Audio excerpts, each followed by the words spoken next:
پہلا کوشچن یہ تھا کہ کسی نے پوچھا ہے کہ اگر کوئی شخص جمعے میں دیر سے پہنچا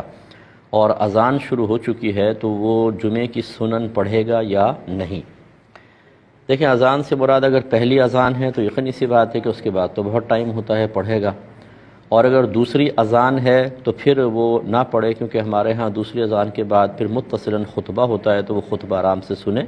اور بعد میں یہ سنت قبلیہ جو ہے وہ بعد میں ادا کرے، اور ترتیب یوں رکھے کہ پہلے جمعے کے فرض ہوں گے، پھر اس کے بعد 4 سنت، پھر 2 سنت پڑھ کر اس کی پھر پہلے والی 4 پڑھ دیں، تاکہ بعد والی ترتیب اپنی جگہ قائم رہے۔ اور اسی طرح انہوں نے پوچھا ہے کہ دوسری کوئی نماز ہو، اس میں اگر اذان کے وقت انسان پہنچے تو کیا سنت ادا کرے گا کہ نہیں؟ تو بالکل ادا کرے گا، کیونکہ بہت ٹائم ہوتا ہے۔ اور اگر فرض کر لیں کہ ان کی مراد اذان سے اقامت ہو، یہ بھی ہو سکتا ہے کہ بعض اوقات توجہ نہیں رہتی اور انسان اقامت کو اذان ہی لکھ دیتا ہے، بلکہ حدیثوں میں بھی دوسری اذان اقامت کو بعض اوقات کہا گیا ہے۔ تو اگر آپ اقامت مراد لے رہے ہوں، جس نے بھی یہ سوال کیا ہے، تو پھر دونوں سوالات کا جواب یہ ہوگا کہ اچھی طرح یاد رکھیں، صرف سنت فجر کا حکم یہ ہے کہ اگر اقامت ہو رہی ہو تو آپ سنت فجر پہلے ادا کریں گے، حتیٰ کہ اگر آپ کو گمان ہو کہ امام کے سلام پھیرنے سے پہلے میں جماعت میں شامل ہو سکتا ہوں،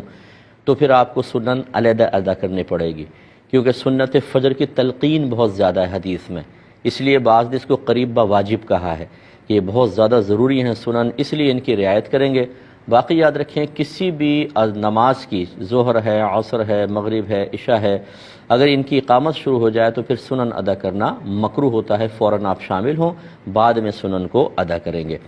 ایک انہوں نے پوچھا ہے کہ کیا نماز کے لیے اقامت ضروری ہے، اور اگر اقامت نہ کہی جائے تو کیا جماعت نہیں ہو سکتی ہے؟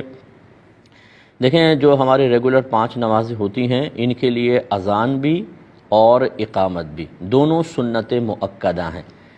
یعنی ان کو کرنا چاہیے، اگر ان کے ترک کی عادت بنا لیں گے تو گناہگار ہوں گے۔ اور سنت مؤکدہ کے ترک سے ثواب میں کمی تو آتی ہے، لیکن عبادت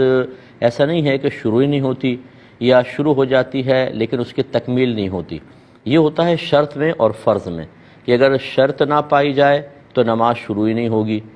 فرض نہ پایا جائے نماز تو شروع ہو گئی لیکن فرض چونکہ درمیان میں ہوتا ہے، نماز مکمل نہیں ہو سکتی ہے۔